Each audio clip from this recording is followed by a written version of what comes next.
त्यांच्या भजनाने लोक प्रभावित होत माणिक स्वतः भजनाची रचना करत आणि एकत्र म्हणत माणिकला लोक देवबाबा म्हणले आणि त्याला देवबाबा पण म्हणायला लागले. बघा, माणिकला देवबाबा का म्हणू लागले? ते गावी गावी जाऊन काय करायचे? भजन करायचे. भजन आणि कीर्तनामधनं लोकांना संबोधित करायचं, लोकांना सांगायचं की स्वच्छ राहा, स्वतःची कामं स्वतः करा, स्वावलंबी व्हा, आपल्या घरापासून सुरू करा, म्हणजे सगळं आमचं गाव स्वच्छ होईल. गाव स्वच्छ झाला की आम्ही सगळे काय होतो, एक वेगळ्या पद्धतीचं वातावरण निर्माण होईल, गाव आमचं स्वच्छ राहील, वातावरण स्वच्छ राहील आणि त्याच्यामुळे सगळे सुद्धा निरोगी राहील. म्हणून ते लहानपणापासून काय करायचे? वडिलांच्या विचारावर गेल्यामुळे पुढे पुढे मोठे होईल तसं ते गावोगावी जाऊन भजन करायला लागले आणि भजनातून, कीर्तनातून आणि त्याच्या प्रवचनातून त्यांनी काय सांगितले लोकांना की काय करा?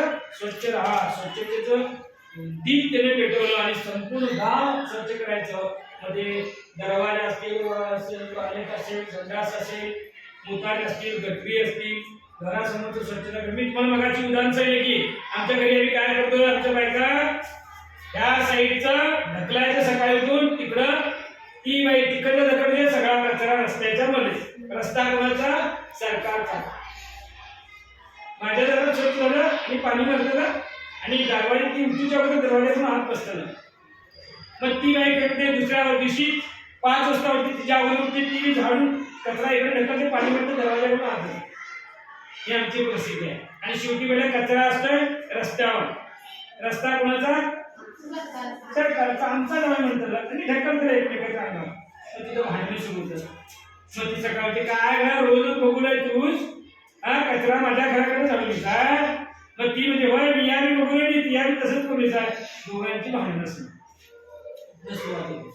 म्हणून एक मी सांगितलं तुम्हाला, तुम्ही कसा प्रतिसाद द्याल दुसऱ्याला तसं तुम्हाला द्यायचं. आपण चांगलं बोललं, दुसरे चांगले बोलतात. तुम्ही जोराने बोला, दुसरा पण जोराने बोलते. तुम्ही हळू बोलला, त्यांनी पण हळू बोलतात. तुम्ही आहो म्हणला, त्यांनी पण आहो म्हणतात. जागे जा म्हणजे तुम्ही जागे जा म्हणजे लक्षात घ्या की साधाला प्रतिसाद. तुम्ही कसा प्रतिसाद देता तसं दुसरा व्यक्ती प्रतिसाद देतो. म्हणून संत तुकडोजी महाराज म्हणतात, तुम्ही काय करा, तुम्ही अगोदर सुधारा सगळ्या बाबतीमध्ये, तर गावचं संपूर्ण आपलं गाव सुधारेल आणि नंतर गावामध्ये शांतता होईल आणि तिचं राष्ट्र सुधारेल. असं तुमची लहानपणापासून भावना होती. म्हणून तुम्ही गावे गावे जाऊन काय करायचं? भजन कीर्तन करायचं. त्या भजन आणि कीर्तनामधून तुम्ही सांगायचं. येणाऱ्या समुदायाला त्यांच्या उन्नतीसाठी प्रवृत्त करावे आणि त्यांना ठरवले. तरुण कार्यकर्त्यांनी संघटना तयार केली, त्यांना प्रशिक्षण देण्यासाठी सर्व सेवाश्रमाची, धर्मसेवाश्रमाची स्थापना केली. बघा, जर त्यांनी आणि परत लक्षात आलं त्यांच्या, मी गावोगावी जाऊन जर फक्त सांगितलं तर होणार नाही, तुम्ही करा म्हणून सांगितलं तर होणार नाही. म्हणून त्यांनी काय केलं? यंग जनरेशन म्हणजे युवक वर्ग, युवा वर्ग, म्हाताऱ्या माणसाला नव्हे, युवा वर्गाला गोळा केले एका ठिकाणी आणि त्यांच्यासाठी धर्मस्थापना. कशाची स्थापना केली त्यांनी? धर्मसेवाश्रम. कसला सेवाश्रम? धर्मसेवाश्रम. सेवा करण्याचा आश्रम स्थापन केला आणि त्याच्यामध्ये युवक वर्गाला, युवतीला म्हणजे तरुण मुलांना आणि मुलींना त्याच्यामध्ये घेऊन त्यांनी समजावून सांगितलं, आम्ही सगळ्यांनी मिळून काम करूया. सेवाश्रम स्थापन केले आणि धर्मसेवाश्रम स्थापन केल्यानंतर तिथं तरुण लोकांना त्यांनी वेगवेगळ्या प्रकारचे मार्गदर्शन केलं. आणि मग तरुण वर्ग ज्यावेळेला या समाजामध्ये कार्य करण्यासाठी आला त्यावेळेला आमचा समाज काय झाला सांगा? सुधारायला सुरू केलं. आणि तुकडोजी महाराज भजन कीर्तन आणि सभा आणि आश्रमाची स्थापना केल्यापासून सगळी लोक त्याच्याकडे आकर्षित झाले. काहीतरी सांगायला भाग घ्यावा म्हणून जेव्हा मन परिवर्तन केले लोकांचं, त्यावेळीपासून काय झालं? मग आपलं गाव सुधारायला सुरू झालं आणि सगळी स्वच्छता व्हायला सुरू झाली. तुकडोजी महाराजांच्या संघटनेतील काही कार्यकर्ते लोकांना मार्गदर्शन करत मग झाडू, खराटे, पाट्या आणून सफाईला सुरुवात केली.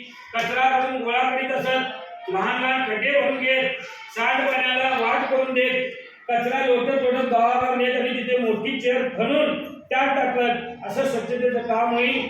त्या स्वच्छ रस्त्यावर, घराभोवतीच्या स्वच्छ जागेत सेम सडा टाकून सारवून घेत, रांगोळी काढत, गावच बदललेलं रूप, गावचं बदललेलं रूप सारे निरखत स्वच्छतेचा एक वेगळा आनंद होतो. याच्या अगोदर मी सांगितलं की इकडे लकडा तिकडे लकडा कचरा रस्त्यावर. पण ज्यावेळी सेवाश्रम स्थापन करण्यात आलं, तरुण वर्गाला, तरुणींना, मुलींना वगैरे घेऊन सेवाश्रम स्थापन करून स्वच्छतेचं महत्त्व सांगितलं गेलं. आम्ही सगळ्यांनी स्वच्छता केली तर ते बरोबर सगळं गाव स्वच्छ करायचा आणि गावाच्या बाहेर कचरा नेऊन टाकायचा आणि तिथं टाकल्यानंतर एका खणीमध्ये खण करून त्याच्यात कचरा टाकायचा आणि त्या कचऱ्यापासून खत निर्माण करायचं आणि खतापासून अन्न निर्माण करायचं. त्या गावातल्या घाण कचऱ्याला एका ठिकाणी टाकायचं, त्याचं खत तयार करायचं, ते खत कुठं घालायचं शेतामध्ये, चांगलं पीक येते. म्हणून तिने काय म्हटलं एक वाक्य आहे तिकडं, खतापासून कचऱ्यापासून खत आणि खतापासून अन्न. कचऱ्यापासून खत आणि खतापासून अन्न ही योजना सुरू झाल्याबरोबर लोकांच्या लक्षात आलं आम्ही आता कचरा कोणाच्याही घराच्या समोर टाकायचं नाही, गटरीमध्ये टाकायचं नाही. खड्डा असला तर आपण एक पातळी घेऊन त्याच्यात मुरवायचं. खड्डा असला तर मी आता काय करतोय, कुणाची वाट बघतोय, सरकारचा रस्ता आहे. ग्रामपंचायतची लोक करतात, पंचायत लोक करतात, म्हणून वाट बघतो. आमच्या घरासमोर खड्डा असला तरी सुद्धा आमच्या डोकीत येत नाही की बाबा एक बुट्टीवर खडी किंवा वाळू कुठे घेऊन येऊन किंवा माध्यम तो खड्डा मुजवावा म्हणून आम्ही कधी म्हणत नाही. त्याच्यामुळे आमची गावं सुधारणार, आमची खेडी सुधारणार. त्याच्यासाठी फक्त ईर्षा तो करेना का, पंचायत मेंबर करू दे, सरकार करू दे, सगळीच करू. सरकार तुमच्या घरातली सगळ्यात सरकारच करू दे. तुम्ही घाण करताय ती सरकार करू दे. कोण करणार? तुमची घाण तुम्हीच करायला पाहिजे, हो की नाही?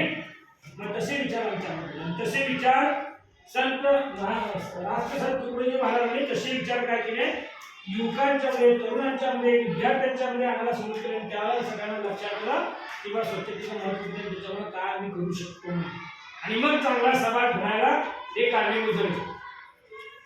संपूर्ण गावाचं रूप बदलून टाकायचं, सगळी स्वच्छता, सगळ्यांनी सडा काय म्हणतो आपण, शेणाचा सडा करून रांगोळी करून सगळ्यांच्या घरासमोर सकाळी सकाळी वातावरण किती मस्त असते, सगळं स्वच्छ करायचं, पाणी म्हणायचं आणि आपापल्या घरासमोर रांगोळी काढून घरातली बाई असते, ती मुख्य बाई असते, आई असते, ती काय करते, सगळे उठायच्या अगोदर उंबरा पुजून सगळं स्वच्छ करून अंगण स्वच्छ करून पाणी भरून रांगोळी करते आणि मग तुम्हाला उठवतात. उठा, वेळ झाली, सकाळ झाली म्हणून. त्याच्या अगोदर तुमचं काम झालेलं असते, शेण काढलेलं असतात, गोठ्यातलं सगळं स्वच्छता केलेली असते आणि सगळं करून आपण स्वतः आंघोळ करून मग भाकरी बनवत असते. त्यावेळी तुम्हाला उठा म्हणते वगैरे. ही घराची शिस्त, घरातली असलेली स्त्री ते काम करत असते. आणि ह्या गोष्टी तुकडोजी महाराज पण सांगितल्या, त्यानंतर घडत आले.